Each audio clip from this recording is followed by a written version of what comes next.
If you have ever chased a bug until sunrise, this video might literally give your weekends back. Today I'm revealing the 7-step debugging routine that cut my average bug fix time in half. I'm Dmitry Finashkin, and yes, these are the same steps I teased in my 6-minute habit video. Grab coffee, open a sticky note, and let's make debugging boring, so coding can be fun again. Let's get started.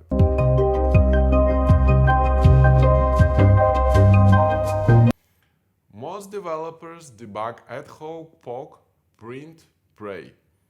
That works until the bug hides in the third-party library you have never read. A routine prevents tunnel vision by forcing you through proven checkpoints. It's like a pre-flight checklist for code. Same order every time, no skip steps.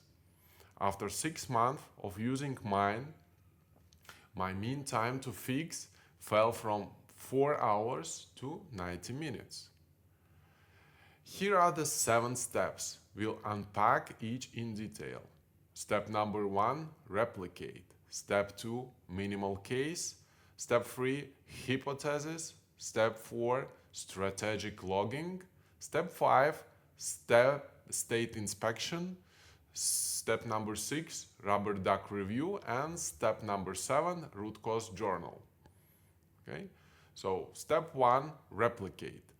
First rule, if you can't reproduce it, you can't fix it. Period. So I replicate on the same branch, same data, and if possible, the same hardware. If it's intermittent, I log environment variables and seed values until it triggers reliably. Only when I have a button that breaks 100% of the time do I advise. Step number 2, minimal case. Next, I shave the failing scenario down to the smallest input that still explodes. In Java, that might mean a single JUnit test with 10 lines of setup. Why? Well, because every extra variable is noise that can mislead you. The smaller the arena, the louder the bug's footsteps. Step number 3, hypothesis. Now I write one sentence starting with I think.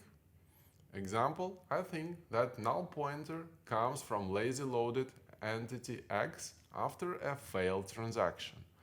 A hypothesis focuses your next probe. Without it, you are just rattling cages. If I can't form a hypothesis, I haven't understood the minimal case, and I loop back. Step number 4, strategic logging. With the hypothesis in hand, I add temporary logs exactly where the theory lives. I log variable values plus a unique emoji tag so I can grab them fast. If the code is performance sensitive, I use conditional logging only when a debug flag is true. The goal is 2 or 3 pinpoint logs, not a log avalanche. Step number 5, state inspection. Next, I fire up the debugger and set breakpoints and those strategic log lines. I inspect state, object graphs, thread counts, connection pools, whatever matches the hypothesis we have.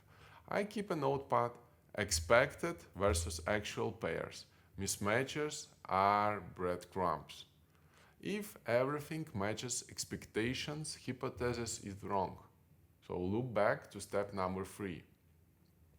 Step 6, rubber duck review. Well, still stuck? I stand up, grab a literal rubber duck and explain the bug aloud. Well, all the time, mid-sentence, I realize my mental model is faulty. If a duck feels weird, do it with a colleague. Pair debugging lights up blind spots instantly. And key rule, the listener might only ask clarifying questions, not solutions. Step number 7, root cause journal. Once I fix the bug, I write a free bullet post-mortem. Bullet number 1, root cause, well, just in plain English. Bullet number 2, why my process missed it initially. So, why bug actually occurred. And bullet number 3, one guardrail, test, lint rule, or doc to prevent recurrence. These notes live in a debug journal.md inside the repo. Future me loves past me for this. And so putting it all together, run these steps sequentially, never skip ahead because you are impatient. Replication gives certainty, minimal case filters noise, hypothesis directs focus, and logging gathers data, inspection